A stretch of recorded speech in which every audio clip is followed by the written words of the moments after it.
We're in this property here in Leighton Buzzard, just doing a bit of repair work here. We'd have had a leak that's come through to the ceiling. So we're removing this plaster, rebond it, reskim it. But we've also got over here in this section some staining and the same kind of thing in the other room. So we're going to investigate this to make sure there's no ongoing. We've removed this section here. As you can see, some of the nails are rusted through. Due to there being dampness here, the plaster content itself has got evidence of dampness in there. So we're going to continue removing and possibly try and seal the area and go and have a look up in the loft at the chimney. See if I can put a protective barrier up. We're now in the loft above that section I was just explaining to you, so where the chimney stack is.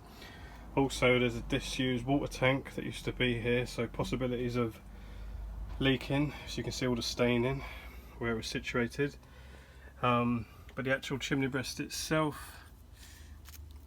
the mortar joints, very worn away,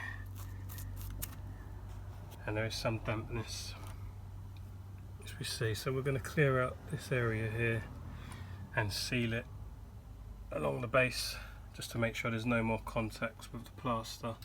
And this is the second bedroom. I've removed a little section here, and again the transfer of water from the chimney stack is what caused this, especially with the bonding that's being used here. As you can see, this will absorb the water and it's transferred through to this area.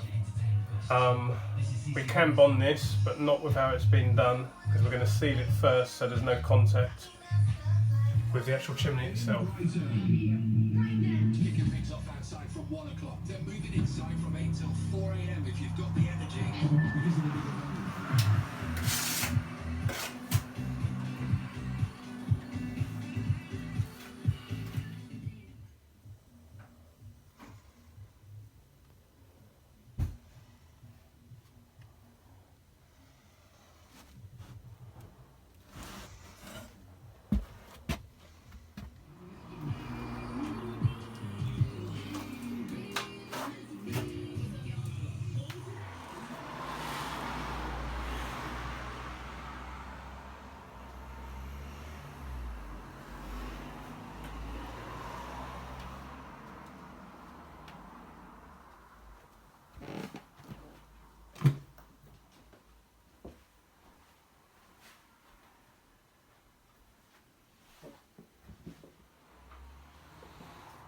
Let the beat take us higher.